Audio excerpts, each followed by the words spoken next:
On Pride Month. We're introducing you to a Long Islander who was part of the landmark Stonewall Inn riots. News 12's Andrew Enger brings us the story. We want to warn you, though, the story contains some language that some viewers may find upsetting.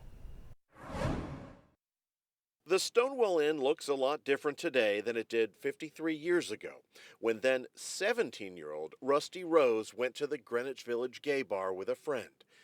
Later that night, she says, plainclothes police officers came in and started to rough up patrons and make arrests. And then it escalated, and they called us faggots, and poof, said, boop, boop, boop. Next thing you know, I threw a glass, the drag queen threw a glass, and we were fighting. She says she didn't know it then, but the fights and riots that followed at the Stonewall Inn would help spark the LGBTQ rights movement. And it was like, enough, we are going to resist. We're not going to go quietly. Now 70 and still living on Long Island, Rusty says the experience changed her life. She says she was always a fierce advocate for change and is proud to be one of the few who was at Stonewall back in 1969. She says she has even met with some of the police officers who raided the bar that night and forgives them. You know, we have to reconcile, because you can't make progress if there's no reconciliation. Wave those flags! Here we go!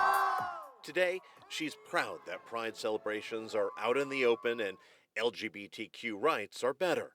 However, she continues to worry about anti-gay hate that's still out there, even some that was seen this weekend in Idaho. Rusty considers herself more of a poet and artist now, but even as a septuagenarian, she says she still has some fight left in her when it comes to the LGBTQ movement. All the progress that we made, all the inroads, lately we're taking giant steps backwards and beyond the 1960s. And I got my boots on. I'm ready to rumble if it comes to that. Andrew Enger, News 12, Long Island. All right, as for her softer side, many of Rusty's poems have been published. She says her work serves as an anthem for the LGBTQ movement.